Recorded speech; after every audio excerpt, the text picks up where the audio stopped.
प्रस्तुत है हिंदी नाटक मोहब्बत और सियासत दृश्य 1। मंच पर एक अधेड़ उम्र की औरत दया का प्रवेश लाठी के सहारे झुकी सी चली आ रही है।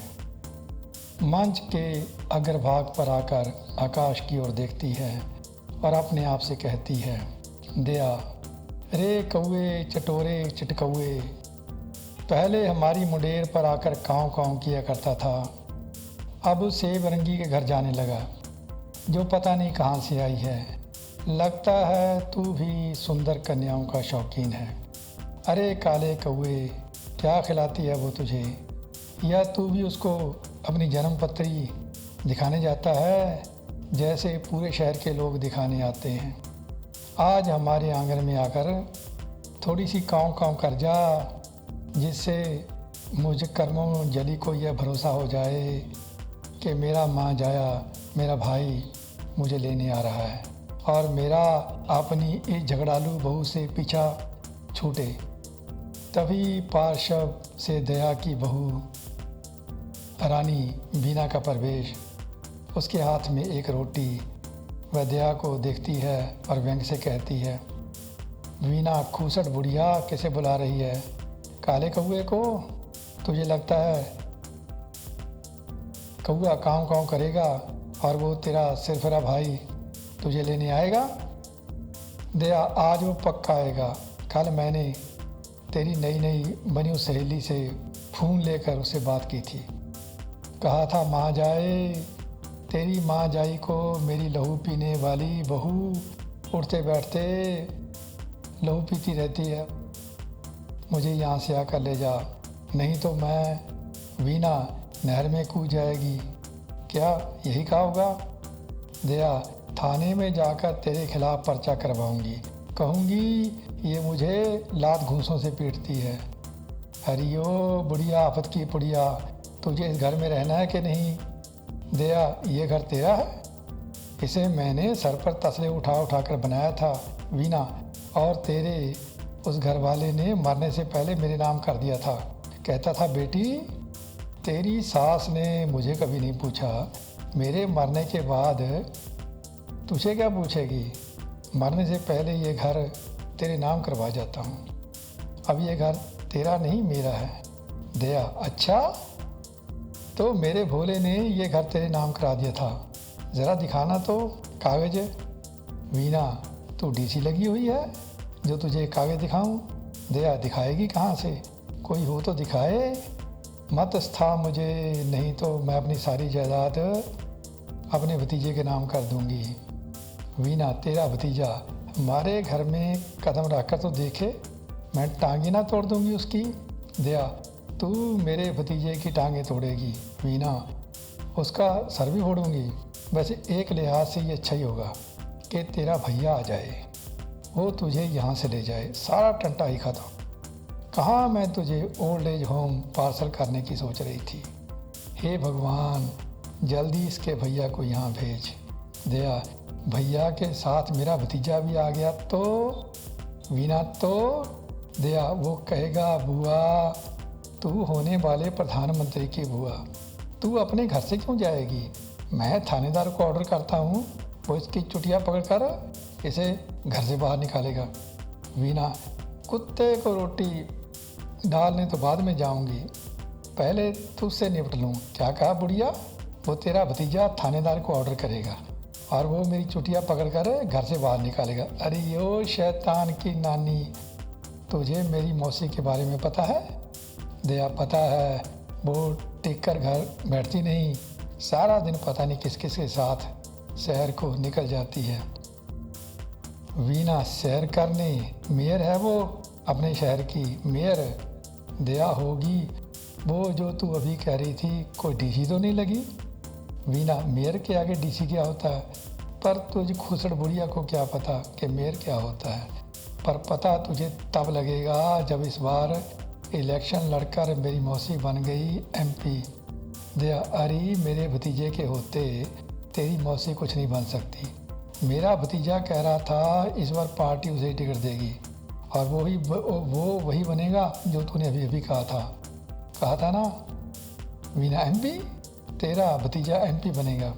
दया पक्का बनेगा, देखना जब मेरा भतीजा यहाँ आया तो शहर वाले कैसे उसको मिलने के लिए दौड़े चले आएंगे। वीना तेरा भतीजा तो जैसे बहुत बड़ा फिल्म स्टार है ना, बुलाती हूँ अपनी मौसी को, दिखाती हूँ तुझे कि मीडिया वाले कैसे उसके इंटरव्यू के लिए दौड़े चले आएंगे। दया लिखवा ले मुझसे, तेरी मौसी को मिलने कोई नहीं आएगा, वो मेरे भतीजे जैसी थोड़ी है। वीना जिस भतीजे की इतनी डींगे हाँक रही है वो करता क्या है? सारा दिन आवारा गिरदी, इतनी उम्र हो गई अब तक कुंवारा। एक गया गुजरा भी उसे अपनी लड़की देने से पहले 100 बार सोचेगा। तभी विंग में से मधु नाम की एक खूबसूरत लड़की का प्रवेश। मधु आकर वीना से संबोधित होती है। अरे दीदी, मैं तो यहाँ आई थी यह पूछने कि आपके घर में बिजली है कि चली गई? यहाँ तो पहले ही सास बहू में 440 का करंट दौड़ रहा है। दया मधु से संबोधित होती हुई, अरे बेटा अच्छा हुआ तू आ गई, मैं तुझे अपने भतीजे के जन्म की तारीख बताती हूँ। तू लोगों की जन्म पत्रियाँ बनाती है, मेरे भतीजे की जन्म पत्री बना और उसे देखकर इसे बता। इशारा किया उसने वीना की ओर कि मेरा भतीजा कितनी बड़ी राजगद्दी पर बैठने वाला है। वीना राजगद्दी पर बैठेगा, गद्दी पर नहीं बैठेगा हैं? मधु अरे दीदी क्यों अपनी सास से झगड़ रही है? सास तो माँ होती है और माँ की तो सेवा करनी चाहिए। तभी विंग में से दया का भाई प्रीतम जो अधेड़ उम्र का है आता है और मधु की यह बात सुनकर कहता है, प्रीतम वाह, सद के इस लड़की के माँ बाप के जिन्होंने इसे पैदा किया। दया प्रीतम को देखकर, लो आ गया मेरा भाई। अरे भैया मेरे भतीजे को साथ नहीं लाए? प्रीतम क्यों, उसे साथ लाना था। दया ले आते तो हम उसे, ये लड़की है ना पूरी जोशी है, लोगों की जन्म पत्रियाँ देखती है और बनाती भी है, अपने अमन की पत्री से बनवाते। मेरी इस बहू को ही पता चले मेरा भतीजा क्या किस्मत लेकर पैदा हुआ है। प्रीतम मुस्कुराकर मधु की ओर देखता, अब तो लगता है उसे यहाँ बुलाना ही पड़ेगा। मधु प्रीतम के शब्दों में छुपे अर्थ को ताड़ जाती है और वीना को मुड़कर कहती है, मधु अच्छा मैं तो चलती हूँ, साथ वाले पड़ोसियों से पूछूं लाइट है या चली गई। यहाँ तो कहकर जाती है। मधु के जाने के बाद वीना भी अपने आप से बोलती है, वीना चलूँ चलकर कुत्ते को रोटी डालूं, कहकर विंग में जाती है। उसके जाने के बाद दया प्रीतम की ओर मुड़ती है और कहती है, दया प्रीतम भैया अब तो आप मुझे ले ही चलिए, मुझे इस कलमुही के साथ नहीं रहना। प्रीतम आया तो तुझे लेने ही था, लेकिन अब प्रोग्राम बदल गया, अब तुम यहीं रहो। दया ये क्या बात हुई भैया, मैं तो कल से इसे कह रही हूँ कि मेरा माँ जाए आएगा और मुझे इस नर्क से निकाल कर ले जाएगा। प्रीतम अपनी छोड़ो, अपने भतीजे की सोचो। और ये नर्क कैसा, तुम्हारा अपना घर है और जीजा जी की पेंशन भी तो आती होगी। वो तो आती होगी ना, वो तो मेरा लाडला बोली। दया पूरे महीने जोरू का गुलाम बना रहता ना, जब पेंशन मिलती है तो लाड लड़ाने लगता है और सारी पेंशन ले जाता है। प्रीतम चलो ये बात छोड़ो, ये बताओ ये जो लड़की अभी अभी गई है वो कौन थी? दया ये मधु नाम है इसका, अभी पिछले महीने यहाँ आए हैं, पहले इसके बाप मिलिट्री में था, बाहर ही रहते थे। क्यों? प्रीतम ये संस्कारी लड़की लगती है, क्या कह रही थी तुम्हारी बहू से कि सास माँ होती है, माँ की सेवा करनी चाहिए, अपने अमन के लिए यही लड़की चाहिए। दया पर अपना अमन तो कुछ करता नहीं, इसका बाप मानेगा? प्रीतम पार्टी ने उसे अपने हलके का इंचार्ज बना दिया है, देखना इस बार टिकट उसे ही मिलेगा और जीत तो वो पक्का जाएगा। ऐसा दामाद पाकर इस लड़की का बाप मानेगा नहीं। दया चलिए फिर बुला लेते हैं उसे, आप चलिए अंदर जाकर चाय पानी पीजिए। दोनों अंदर जाते हैं। विंग में से वीना का प्रवेश, उसके हाथ में एक मोबाइल फ़ोन, वह फ़ोन करती है। वीना हेलो मौसी जी, आप कल आइए, एक ज़रूरी काम है। क्या काम है? एक, बस आप कल आ जाइए। बिल्कुल सोचकर उस पत्रकार को भी फ़ोन करूं, कई बार कह चुका है कि अपनी मौसी का इंटरव्यू करवाइए। फ़ोन करती है, किसे करती है, क्या कहती है, कुछ पता नहीं चलता। फिर वह रहस्यमय मुस्कान होठों पर लाती है और व्यंग में चली जाती है।